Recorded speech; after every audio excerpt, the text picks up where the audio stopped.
Baik saudara, N5 akan kami teruskan dengan lintas langsung dari Sabah bersama Nur Hazimah Radik. Silakan, Hazimah. Terima kasih Suhaimi. Assalamualaikum dan salam sejahtera. Bahang pelancaran siri jelajah transformasi nasional TN50 yang dirasmikan Ketua Menteri Datuk Seri Panglima Musa Haji Aman di Kota Kinabalu semalam terus dirasai segenap lapisan masyarakat khususnya golongan belia. Timbalan Menteri Pembangunan Wanita, Keluarga dan Masyarakat Datuk Haja Aziza Muhammad Dun berkata, TN50 bukti kerajaan mengiktiraf peranan dan sumbangan golongan muda dalam mencorak masa depan negara. Menurut Dato' Azizah, TN50 merupakan perancangan serta hala tuju wawasan negara berpandangan jauh serta diterima baik rakyat di negeri ini. Justru untuk menjadikan negara ini terus berjaya, dihormati serta gani, suara serta pendapat generasi muda perlu diutamakan dan diberi perhatian. Jelasnya generasi muda berperanan penting kerana akan mewarisi kepimpinan negara pada masa hadapan. Saya percaya ini bukan saja kita buat di peringkat negeri Sabah, tapi boleh juga dibawa ke peringkat daerah-daerah. Supaya orang-orang muda, generasi untuk tahun 2050 ini di peringkat daerah-daerah juga akan turut sama. Saya yakinlah dengan bila sudah dilancarkan di negeri Sabah ini, dia akan terus turun ke peringkat bawah lagi. Dato' Azizah ditemui media selepas merasmikan Gema Kasih at Community dan simulasi banjir peringkat negeri 2017 di dataran Bagandang, Beaufort. TN50 yang diumumkan Perdana Menteri Datuk Seri Najib Tun Razak digerakkan dalam kerangka berbentuk wacana nasional dikendalikan Kementerian Belia dan Sukan khusus bagi mendapatkan maklum balas golongan muda dalam proses membentuk satu negara bangsa selain memeta masa depan Malaysia menjelang 2050. Lebih 2,000 peserta mengambil bahagian dalam larian antarabangsa pergerakan pengangkap sedunia ke 110 tahun sempena sambutan Hari Pengasas Pengangkap Sedunia peringkat negeri 2017 di Kompleks Sukalikas pagi tadi. Pelepasan peserta larian anjuran bersama Persekutuan Pengangkap Sabah dan BP Guild Sabah itu disempurnakan Menteri Tugas-Tugas Khas Datuk Teo Chee Kang mewakili Ketua Menteri Datuk Seri Panglima Musa Haji Aman. Ketika ditemui media, Datuk Teo menyifatkan aktiviti tersebut sebagai platform terbaik bagi menggalakkan gaya hidup sihat dalam kalangan masyarakat. Pada hari ini kita lihat organisasi-organisasi berseragam seperti pengakap juga boleh menjadi satu pioneer, untuk mempertingkatkan lagi dan juga untuk memupuk kesedaran di antara orang-orang muda khasnya untuk mengamalkan cara kehidupan yang sihat. Ya, kita lihat antara orang-orang muda sekarang ramai yang suka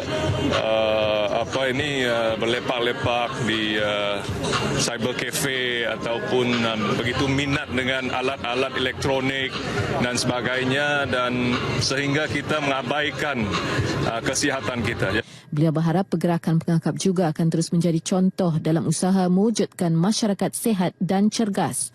Larian terbahagi kepada dua kategori iaitu 5 km bagi anggota pengangkap berumur 7 hingga 17 tahun dan 10 km bagi anggota berumur 18 tahun ke atas serta orang ramai.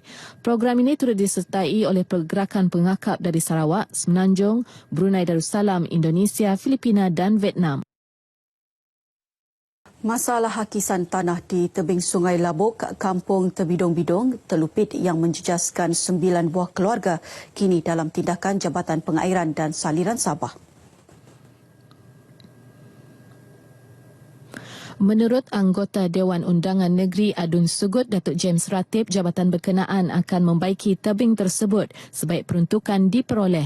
Setakat ini, sebut harga bagi tujuan berkenaan telah dikeluarkan. Saya juga menghubungi pihak pegawai daerah Telupit supaya dapat mencari kawasan baru bagi penempatan semula kepada rumah-rumah yang terhakis di tepi-tepi sungai di Sungai Labuk ini. Dan saya juga amat mengharapkan kepada pihak kerajaan supaya dapat memberi bantuan perumahan kepada mereka-mereka yang terlibat demi untuk keselesaan mereka. Beliau menyatakan demikian kepada RTM ketika diminta mengulas perkara berkenaan di Telupit. Datuk James turut mengingatkan masyarakat yang tinggal berhampiran tebing sungai agar berpindah ke kawasan lebih selamat bagi mengelak keselamatan mereka terancam. Setiap malam ataupun hujan ataupun banjir, kami tidak dapat tidur kerana takut akisan-akisan akan berlaku. Jadi kami mintalah supaya kerajaan dapat mempercepatkan peruntukan. Kurang daripada runtuhan tebing sungai, ada berapa buah rumah lah yang sudah jatuh. Dan mungkin sekiranya tidak diambil perhatian oleh pihak kerajaan, mungkin ada berapa buah rumah lagi lah, dan bangunan kerajaan seperti masjid dan mini diwan. Sementara itu, penduduk terlibat berharap masalah itu dapat ditangani segera. Masalah hakisan tersebut mengakibatkan 9 keluarga yang mendiami 6 buah rumah di kawasan berkenaan berdepan risiko tanah runtuh sekaligus mengancam keselamatan mereka. Pada tahun 2015, 3 buah rumah roboh dan dihanyutkan selepas tebing sungai itu runtuh akibat banjir. Awal Februari tahun ini juga sebuah lagi rumah runtuh di kawasan terbabit. Sejumlah 360 unit rumah bagi projek Perumahan Rakyat Satu Malaysia Prima sedang dalam pembinaan di Kota Marudu bagi memberi peluang dan pilihan kepada rakyat berpendapatan sekurang-kurangnya RM2,500 untuk memiliki rumah. Projek ini merangkumi pembinaan rumah kedai dan 180 unit rumah, 3 bilik berharga RM289,000 dan 180 unit lagi, 2 bilik berharga RM196,000 yang dijangka siap sepenuhnya tahun depan. Tinjauan RTM sempena program pendaftaran dan taklimat Prima di Dewan Komuniti Kota Marudu mendapati rata-rata pengunjung sudah mula memahami akan kaedah serta faedah perbandingan terhadap harga, kemudahan dan proses permohonan yang dilaksanakan Prima. Program kali ini juga melibatkan pihak lain antaranya Bank Negara, Bank Komersial serta syarikat-syarikat guaman bagi memudahkan orang ramai mendapatkan maklumat. Sekarang ni kami datang di agreement untuk peguam, tapi bagi saya kan Prima ini lebih teratur lah sedikit sebab semua berpusat di satu tempat kan.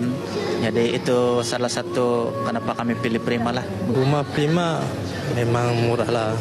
Kalau rumah yang swasta punya tu harga dia memang 300 ke atas, 200 lebih. Memang tak mampu beli kalau gaji kecil. Prima juga menyediakan skim pembiayaan fleksibel sebagai pilihan kepada pemohon. Pendaftaran untuk projek Prima di seluruh negara juga boleh dibuat secara dalam talian dengan memuat turun aplikasi Prima. Sekian berita dari Sabah petang ini. Kembali bersama Suhaimi di Angkasa Puri. Silakan.